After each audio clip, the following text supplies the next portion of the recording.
Have you ever looked at an IWC Portugieser, admired it for a few minutes, checked the price, and then quietly closed the tab before your bank account started crying? Yeah, me too. But what if I told you that for around $100, you could get something that captures a lot of that timeless Portugieser charm? Today we're taking a look at the Pagani design, PD1722. It's one of the most elegant watches Pagani has ever produced, and unlike some homage watches that practically wear a name tag saying, "I'm trying to be someone else," this one actually stands on its own surprisingly well. But is it really that good? Or is it just another cheap lookalike? Stick around, because by the end of this video, I'll tell you if it's actually worth your money.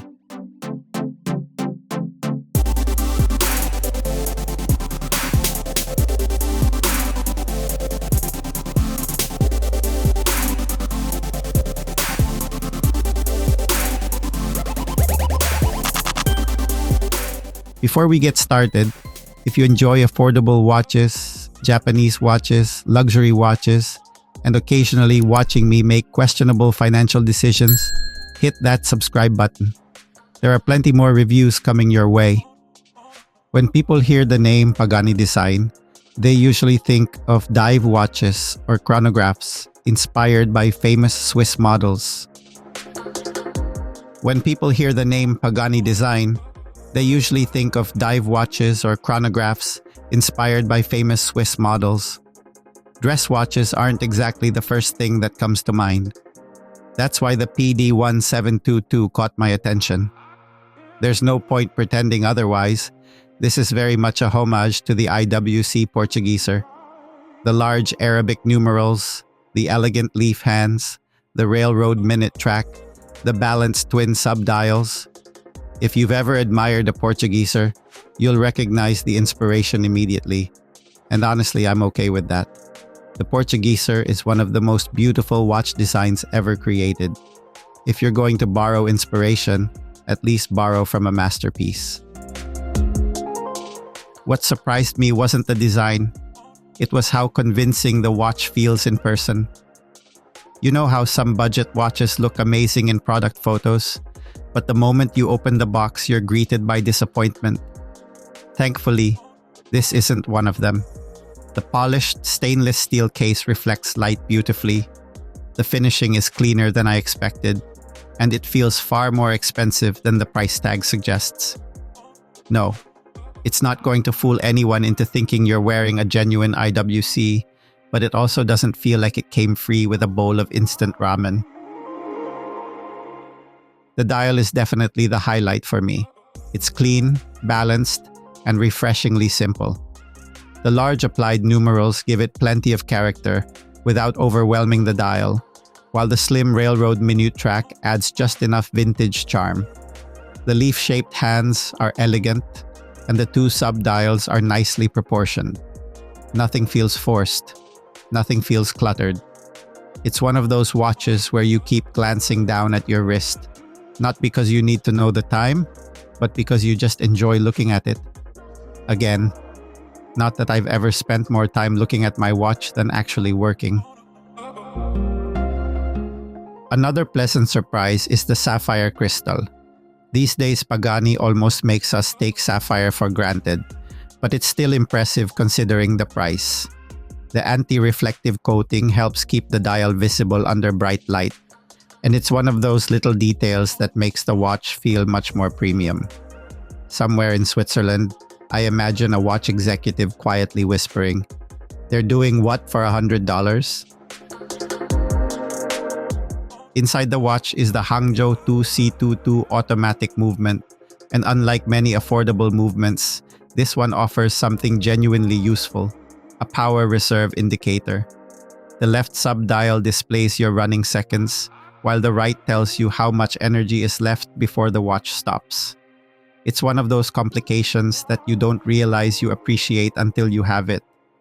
Instead of guessing whether the watch needs winding, one quick glance gives you the answer.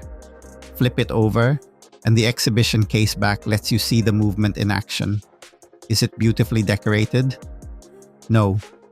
But honestly, Neither am I before my morning coffee. The watch measures about 41 millimeters across and wears exactly as you'd expect a Portugieser-inspired watch to wear. The thin bezel allows that beautiful dial to dominate the wrist, giving it plenty of presence without feeling awkward. On my 6.5-inch wrist, it certainly isn't small, but that's part of the Portugieser DNA. If this were 38 millimeters, I actually think it would lose some of its character. Now let's talk about the strap because, well, Pagani had to save money somewhere. It's perfectly wearable, but it's also the first thing I'd replace. Throw this on a quality brown leather strap or a rich burgundy alligator style strap, and suddenly the watch looks like it belongs in an entirely different price category. Honestly, if you're buying this watch, just mentally add another $20 to your budget for a nicer strap. You'll thank yourself later. One feature that still makes me smile is the 200-meter water resistance with a screw-down crown. Do I plan on diving with a Portugieser homage? Absolutely not. If you ever see someone wearing this while scuba diving in a tuxedo, please let me know because I have questions. And I'd also like to know where they bought a waterproof tuxedo.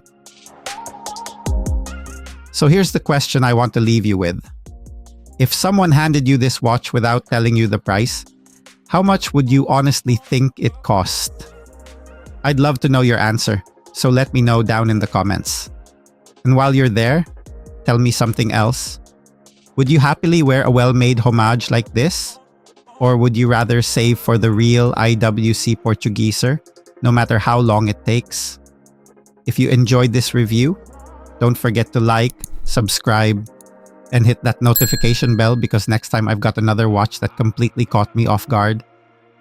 And trust me, you won't want to miss that one.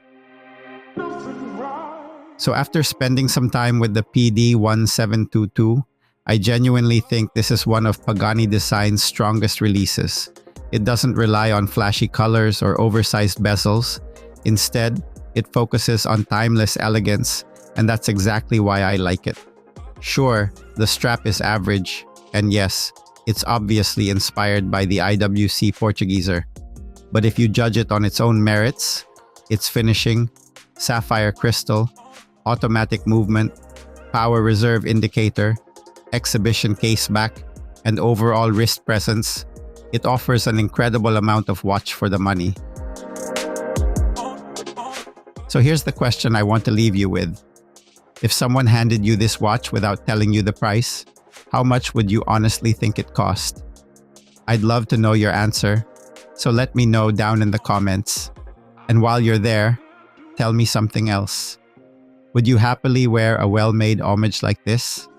Or would you rather save for the real IWC Portugieser, no matter how long it takes?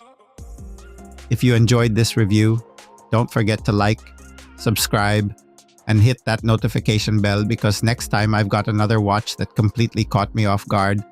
And trust me, you won't want to miss that one.